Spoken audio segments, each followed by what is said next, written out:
سلام እግዚአብሔር ምሳኹም ይኹን ክቡራት ተዓዘብትና ሎማዓንቲ ሒዝና ልኩም መፂና ዘለና ብዛዕባ እዚ ኣብ ቤልፋስት ኣጋጢሙ ዘሎ ጉዳዩ ኣብዚ ሓፂር እዋን ኣብ ቤልፋስት ብሰንኪ ዝተፈጸመ መጥቃዕቲ ካራን ስዒቡ ብዝተላዕለ ዕግርግርን ኣብታ ከተማ ናዕቢ ይካየድ ኣሎ።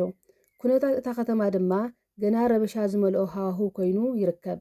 ብሰንኪ እዚ ክስተት ድማ ፖሊስ ሓለውኡ ኣብ ምሕያል ይርከብ። እቲ ናይ መጀመርያ መጥቃዕቲ ካራ ሶኒ 8 ሰነ ምሸት ሓደ ሰብኣይ ኣብ ሰሜን ቤልፋስት ብካራ ከቢድ መጥቃዕቲ ወሪድዎ። እቲ ፍጻመ ብቪድዮ ተቐሪጹ ኣብ ማሕበራዊ መራኸቢታትን እውን ተዘርጊሑ ይርከብ። እቲ ግዳይ ስቲፈን ኦጊልቭ ዝተባህለ ኮይኑ ኣብ ክሳዱን ገጹን ከቢድ ጉድኣት በፂሕዎ፣ ጸጋማይ ዓይኑ እውን ስኢኑ ኣሎ። ፖሊስ ንሓደ ሃዲድ ኣሎዲድ ዝተባህለ ወዲ 30 ዓመት ተጠርጣሪ ሱዳናዊ ሓታቲ ዕቑባ ኣሲሮምዎ ኣለዉ። ብገበን ፈተና ቅትለት ተኸሲሱ ድማ ኣብ ትሕቲ ቀይዲ ይርከብ። ነቲ መጥቃዕቲ ድሕሪ እቲ ብኢንተርነት ዝተገብረ ናይ ምልዕዓል ጸረ ስደተኛታት ዝኾነ ሰባት 39 ሰነ ናብ ጽርግያታት ወፂኦም ኣብ ልዕሊ ኣባይትን ንብረትን ንውሑዳት ዓሌት ስደተኛታት ዕላማ ብምግባር መጥቃዕቲ ፈጺሞም። በዚ ተግባር እዚ ድማ ኣብ ልዕሊ ሓያሎ ናይ ስድራ ቤት ኣባይቲ መኻይን ከምኡውን ህዝባዊ ኣውቶቡስ ኣደዳ ቃጸሎ ሓዊ ኮይኖም ይርከቡ። እዚ ኣኸቲሉ ኣብ ልዕሊ ሓያሎ ኣባላት ፖሊስ መጉዳእቲ ቁስሊ ወሪድዎም ይርከብ። ብተወሳኺ ስድራ ቤት እቲ ግዳይ ስቲፈን ኦጊልቭ ነቲ ዝካየድ ዘሎ ናዕቢ ብትሪ ኮኒኖም ዝከኣሎም ነገር ንስደተኛታት ክሕግዙ ድሌት ከም ዘለዎም ድማ ገሊጾም። ናይ ፖለቲካ መራሒ ቀዳማይ ሚኒስትር ዓዲ እንግሊዝ ኪር ስታርመር ነቲ ዓመፅ ፍጹም ዘይቅቡል ነገር እዩ ብምባል ብትሪ ኮኒንዎ።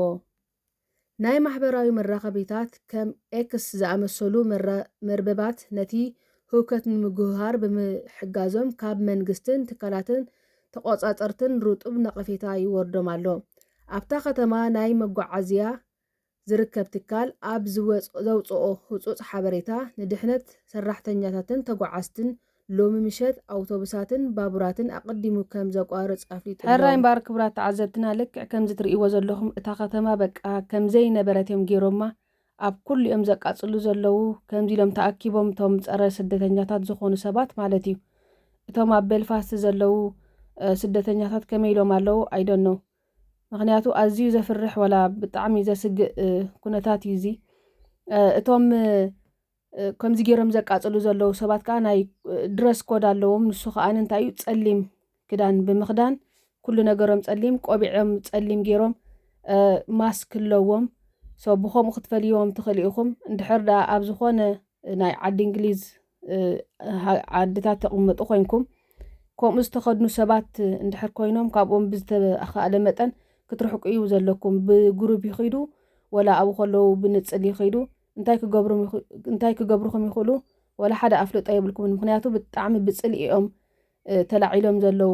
ምክንያቱ ኣብ ለንደን ብዝሓለፈ መዓልቲ ከምኡ ሓደ ህንዳዊ ሲክ ዝኾነ ህንዳዊ ቀቲልሎም ነይሩ።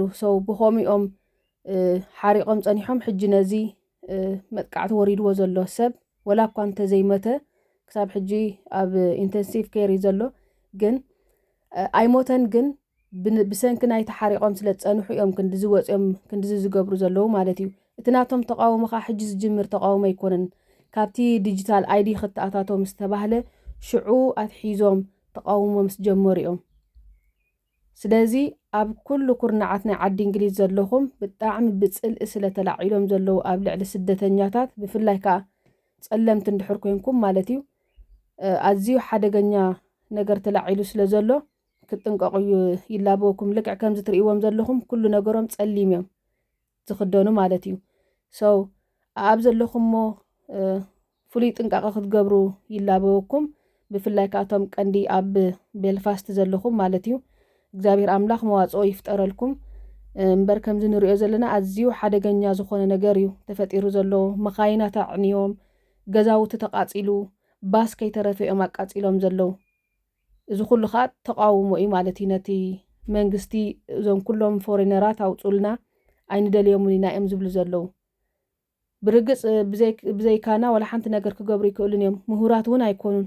ኩሉ ዝስራሕ ዘሎ ኣብ ኩሉ ዓይነት ነገራት ኣብ ዝዓድሲ ብስደተኛታት ይንበር በቶም ነበርቲ በቶም ደቀተ ዓዲ ኮኑን ወላ ብዙሕ ኣፍልጦ ኸማን የብሎምን ግን ንሶም ንሕና ፀገም ኮይንናዮም ይዝርድኦም ዘሎ ስለዚ ብጣዕሚ ኩቱር ጽልኢ ስለ ኣቢሎም ዘሎ ኣብ ልዕለና ኩላህና ክንጥንቀቕ ኣለና ኣብ ደቅና ኣብ ዝኾነ ነገር ዘስግእ ነገር ተሎ ወላ ደቅና ካብ ትምህርቲ እንተ ኣብ ኮርናዮም ተመራፂ ይብል ምክንያቱ እዚ ሓደገኛ ነገር ስለ ዝኾነ ማለት እዩ ስለዚ ኩልኹም ኣብ ዓዲ እንግሊዝ ዘለኹም ብጣዕሚ ምጥንቃቕ ከድልየኩም እዩ ካብ ከም ዝበለ ክፉእ ነገር ከይሰውረና ብሰላም ይረኽበና ሰሰና እዩ